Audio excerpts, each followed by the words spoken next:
Alright, we're nearing the end of our Mapbox GL JS section. I hope you're starting to get your head around kind of how all this layers and styling and events and data is all kind of meshing together. It can definitely be a little different than other mapping APIs, and it's pretty complicated if you are just coming from a geographic background and not so strong in your coding. There can be some weird syntax and weird stuff going on. So let's look a little bit at the data, which is kind of the end goal of a lot of what we end up working with when it comes to maps. You know, we like styling things, we like making it work dynamically, but in order to really make it work dynamically, we have to be able to grab the data out of the map, manipulate it, do analysis on it, and that kind of thing. And this can be, this could be one of the great strengths of Mapbox because we can load up such huge amounts of data within Mapbox Studio. But it can also be fairly difficult because Mapbox works on this kind of query rendered features basis where you can only get information for the vector details that are actually rendered on the map at that moment. So that can mean if you're trying to get a whole data set, you'll actually end up missing parts of it if they aren't rendered yet. And that can be obviously a major problem. So we'll talk about that a little more, and I'll give you an example so you know exactly what I'm talking about. But just to be aware that messing with your data may be a little more complicated than you expect. So I'm going to show you, some of the ways you can maybe get around some of those limitations, but on the other hand, just some of the way that you have to construct your map in such a way that you're integrating with Mapbox's rendering methods. Okay, so let's head into data and see what we have in here. Oh, well, how about we load in correctly? Okay, there we go. So yes, as I said, data is based on the rendered features. You can load in like so much freaking data into a Mapbox map. Your only limitation would really be the load time in terms of just that data coming from Mapbox and actually getting rendered onto the map itself.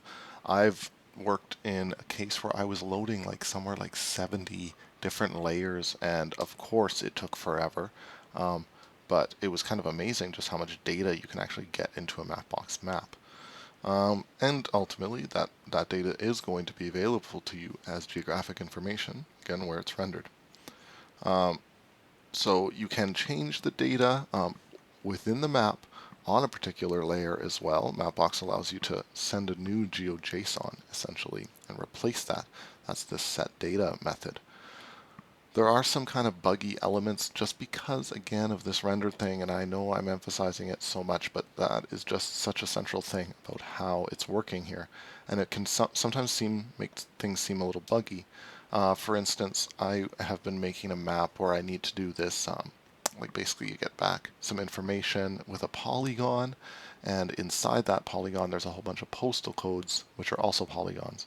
And I need to do a calculation to find out like which postal codes are inside that polygon. Okay, so the thing is, the postal code layer is really complicated, and it has a fairly like high zoom extent, so it's not the data isn't available when I'm way zoomed out on the map. So I actually have to like make the user move towards the polygon and make it fill the map until that bottom postcode layer starts to render. And then I have to check for when it's done rendering, and then I can get the information from that to do my polygon in polygon loops and queries. So that ends up feeling fairly buggy because you saw the map render function already, and you saw how it's firing constantly. How can you really tell when the specific layer has loaded? And some of the code for doing this just isn't really super clean. It just involves doing if statements and using some methods from Mapbox to check if certain layers are loaded or certain styles are loaded. And that's part of the major where your expertise would really show if you're a Mapbox expert, is in messing around with the data and doing queries on it. And this section kind of combines a lot of what we've done along the way. It involves understanding some of the problems with how you get your data into Mapbox and how you work with that. It involves like how you understand to do styling because we're working with, and the layers because we're working with the layers, styles, working with different properties in the GeoJSONs. And it also combines just a lot of knowledge about GL JS and its interlinking with Studio. So let's get into it a little bit here, and let's try to get some of the data out of our simple map that we have going on. So one of the things of data that I might want is, let's say I just want this for my own purposes, right? I want like all the information about these parks, like as a GeoJSON. Okay, so with this Mapbox map, could I somehow get out the park data? Let's see if we can do that by clicking. So when we're here and we get this, okay, so we have a certain layer, land use park.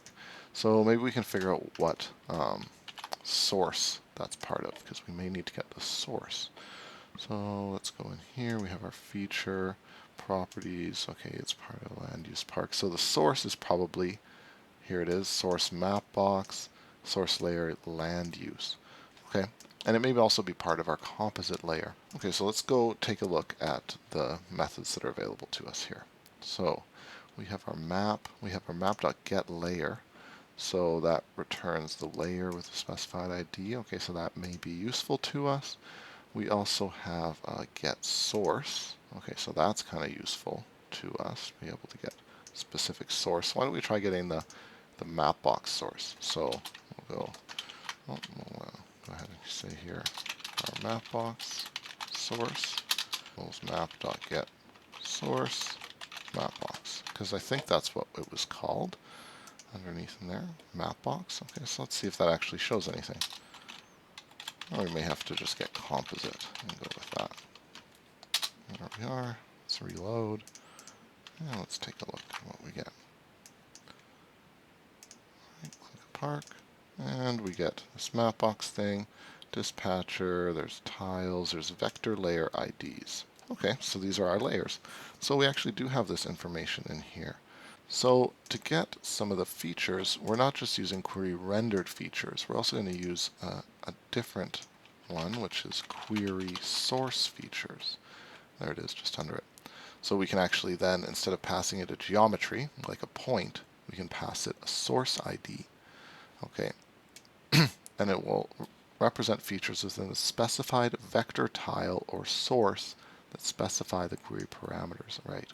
And this one, as it says here, okay, it returns all features matching the query parameters, whether or not they're rendered by the current style. But the domain of the query includes currently loaded vector tiles and GeoJSON source tiles. It does not check tiles outside of the currently visible viewport. Okay, so sometimes they can be duplicated as well, because sometimes the geometries are actually split across certain tiles. Okay, and they have a little example here that a highway might show up twice. So you have to be prepared for, like I said, that there's a little bit of a buggy kind of behavior. It makes sense, but you can see here that there are some little weird parts. So let's try doing this and let's see what features we get out. So query source features on Mapbox. And we may get all kinds of stuff out here that we're not even expecting. So let's see. Da-da-da. We hit it, and we get actually nothing interesting. When we do our Mapbox only one, when we just put in Mapbox right as our query source, everything works, but it's blank. So it's kind of weird, right? Because we had all those different information inside. But that's partly because this is like a composite layer of a lot of different vector IDs. So in this case, we want to query specifically the layer that we need. So now we can look in one of these. Oh, that's our place label. Here's the park.